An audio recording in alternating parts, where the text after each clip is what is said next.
Okay. Pop you here. Rashid, I don't know. Okay. So now is a valuation category. We saw that. And then metal ledger, whether it is activated for the metal or not. Again, that is also not the scope of our discussion as of now. Valuation class. This is one important thing. That is, when you are consuming the material or when you are booking the metal, where the GL account has to be updated for the respective movements. Right? For example, it is consumed or produced, which kind of GL it has to account. That is through the metal type configuration, this is linked. Again, the finance accounting team, they will configure this, the valuation class. We have to select the right valuation class. Again, for which sir, metal. One question, sir. Yeah. Sir, Yeah. Sir, when I go to MM60, when I give you a product and I click on the valuation class, it displays all your product. When I do with same my product, when I click valuation class, it doesn't display anything. Only I want to remove the valuation class, then only it's displaying all the product I have, whatever I have created from my products. It's due to this assignment of valuation class, because we are or not any other so different things, sir. No, in MM60. so far. You have not extended Okay, this sir. so far, so it is not showing here. When you extend it and Okay, then system it's associated with this field. Yes. Okay, sir. Okay. So the valuation class is assigned to a metal type 2 configuration, but in each material we need to fill this configure the valuation class.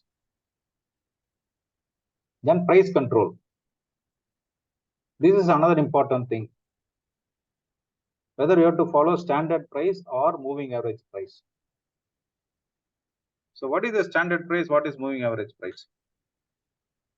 In for any material, for example, in a year beginning, normally in a financial year beginning, I fix one metal is 100 rupees, right?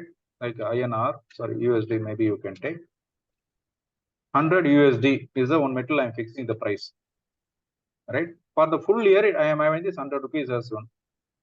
Whenever I buy the metal for 101 or 103 or 99, all these things, no, they will take as average. And then what is the variance? I do the analysis and do it. But for my all calculations, system will take as a 100 as a reference. This is in terms of standard. When I take the this pricing control as S. Okay, this is always my reference. My actuals may be like this. Actual price may be like this, but my references for calculation or inventory valuation, system will consider only this 100. If I take the standard pricing, but if we take moving average, which is V, if I take moving average, if I have a material initially like 101, if I buy, right, 5 quantity. So what will happen? My value is becoming 5 into this one. So my total inventory value is this divided by quantity. It is 101. That is a price per unit. This is a price per unit. This is the inventory value. This is a quantity. This is the purchase value. Purchase cost. Next time I buy this at 100. 10 numbers I am buying. So what is happening? My inventory value is this. No, I got this now at 103 into this total, this one. But my total value is how much now? This 5 plus this one, and this is here.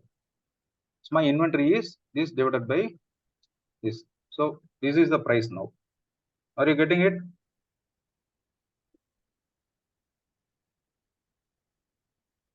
Are you getting this point? This is the moving average method. In the standard method, I have this 100. Always remain this inventory value is 100 only. Even though I buy it at different prices, I will do the reconciliation at the year end as a variance analysis. I do the variance analysis here. But in case of moving average method, if I use V, moving average method, and then my price will get updated as and when the prices are changing.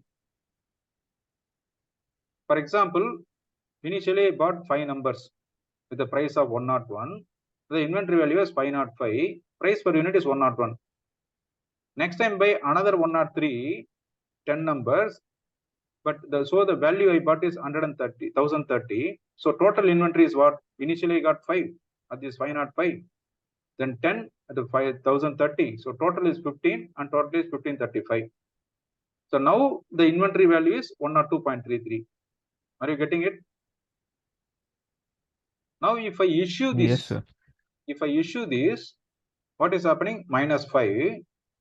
It will be issued at 102.33. Right? It will be issued at 102.33. Which means that what is happening? This into this. So I remove this one. So my remaining stock will be 10. My stock will be this and this. Okay. My stock will be this and this. Now the inventory value is this divided by this 102.335 because I removed the stock based on this value. Next time I buy another 10 numbers and that is at 105 rupees, for example. Now what's happening? I have this into this 1050. Now my inventory is this. So my cost is now becoming this much. It is 103.66. So it is the moving average. Right? So price will change as per the actual purchase. That is what is the meaning of this standard, the pricing control. The pricing control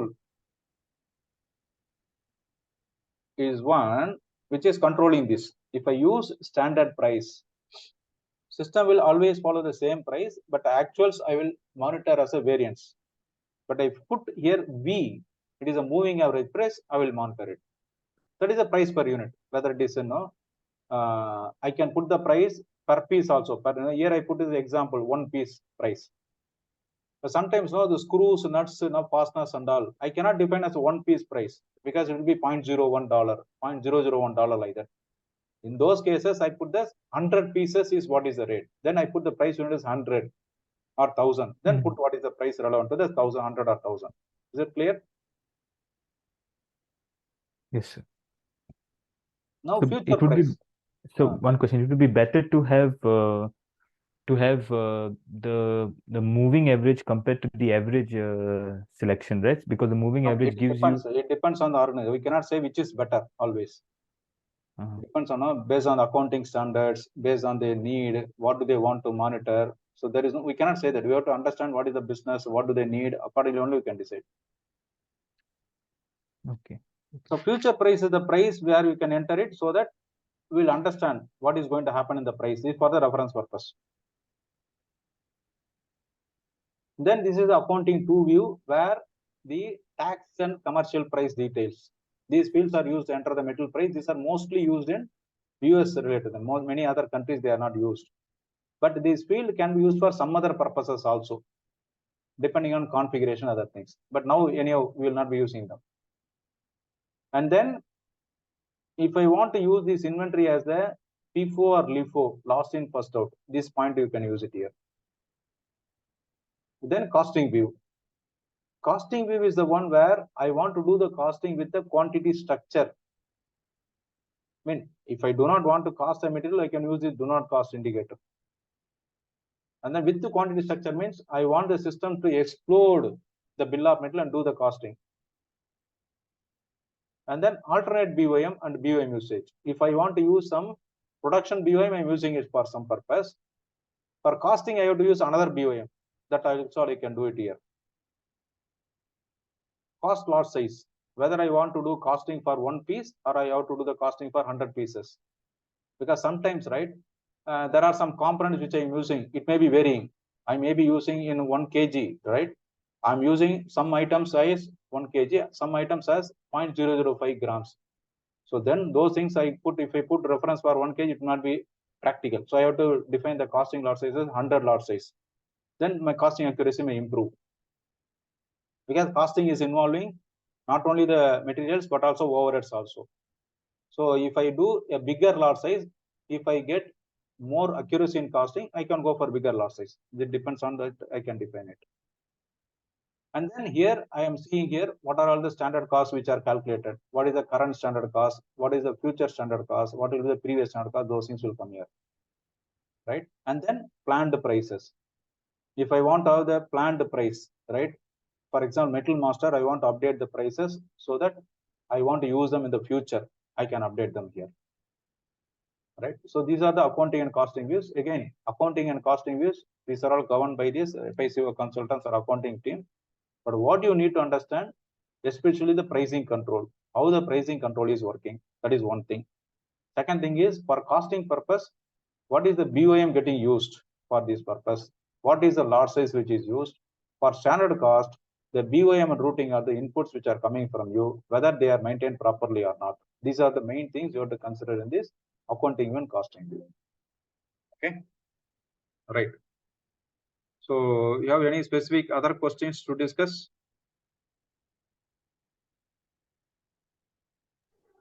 Sir, to come back to last week, scheduling margin key, sir. I understand the concept, but not to that extent. Yeah, Okay. you can just explain, yes, sir. Okay. Scheduling margin key. This one, maybe what I suggest is go through this. F1 is not so detailed. Okay, leave it. Take this point with you during a MRP run. After MRP run, when you see the results which are coming from MRP run, like a planned order, those things, we'll discuss this. Take note of it.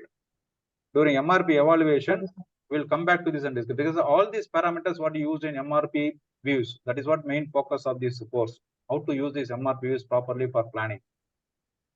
Those things sir. we will explain you during that time, the schedule margin key, how it is getting used. Because without that, if I explain now, again it will be theoretical, you will not get the answer. Yeah. And also, sir, that floating value you can be able to change, sir. Can you just press to F4? Yes, sir. This floating value operation period, floating after, floating before, can be able to change it, sir? Like it's constant, or if you want to add some more, or you want, need you can to do change, it for example. Again, as I told you, you have to go to the configuration. Okay, sir. You have to go to the configuration. See, for example, here you have this one. You have to go to the configuration. When you go to the configuration, you can do the schedule margin key changes. I think that time schedule margin key. Okay, when you go there, you can define this floating margin, opening period, all these things you can change. See there, define schedule margin. See, all these things are coming from configuration. See here, for individual plants, different configuration defined. For example, 1710, the plant what we are using, there are 3 schedule margin keys are there. 00, 01, 02 with the different values. If you want if I want to define more also, I can define here, sir, like 003, 004. You can add one more thing, then put what is the value you need, I can do it, but don't do it now. Okay, sir. But you can do it. This one, no, after you understand the concepts, after you see the impact of these things in MRP, and then you're comfortable with the system, after you complete the training, then you want to play, you can play it. Okay, sir. Thank you, sir. Right. Anything else? So that's it. Okay. So we can close now, I think. Right. Thank you. See you next session. Right. Bye.